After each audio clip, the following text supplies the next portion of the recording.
Top 3 bands David Crosby hated.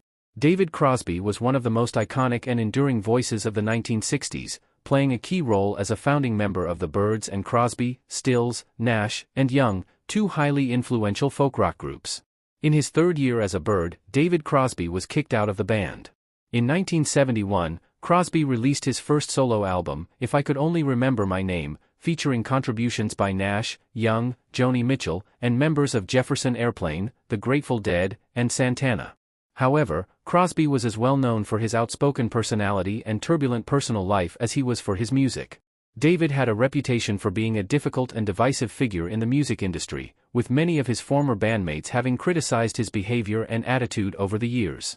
He was a cultural lion, both beloved and criticized in roughly equal measure. Crosby defined the contradictions of his era.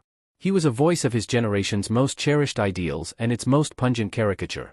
His unfiltered opinions, particularly about other artists, often stirred controversy. Here are 3 bands that Crosby openly criticized. The Doors. Was Jim Morrison overrated? Jim Morrison and the Doors were not without their critics, and David Crosby was one of the most vocal among them. In a 2019 Twitter exchange, Crosby didn't hold back, harshly criticizing the entire band. He claimed they basically sucked. The keyboard was awful, his bass with the left hand was abysmal, horrible, square wheel bad, and Morrison was no effing good as a singer or poet. When challenged on his views, Crosby stood firm, insisting, "I'm not wrong, they sucked all the time." The Rolling Stones. Did the Stones destroy the spirit of the 60s?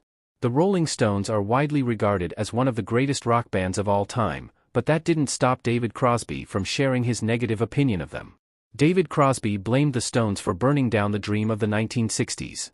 While Crosby and his supergroup bandmates were fostering a sense of peace in the world with their politically charged folk tunes, the Stones were ushering in a new era, one that was far darker and edgier, though Lemmy might disagree.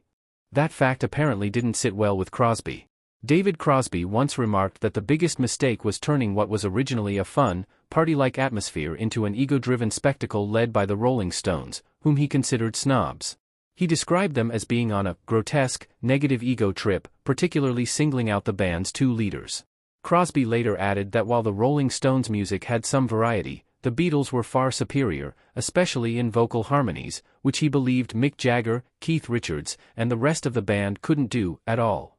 While Crosby and his supergroup were promoting peace through politically charged folk music, he believed the Stones were pushing a darker, edgier agenda that he found distasteful. Punk bands. Was punk rock just crappy music? David Crosby had no love for punk rock, dismissing it as crappy music with no musical value at all. As social media gained popularity, Crosby used platforms like Twitter to share his candid thoughts. In 2017, when asked about punk, he simply replied, "No." Even when confronted with a list of iconic punk acts like The Clash, The Stooges, and The Ramones, Crosby dismissed them all as dumb stuff with childish lyrics. He didn't see any musical value in the punk genre and made it clear that it wasn't for him.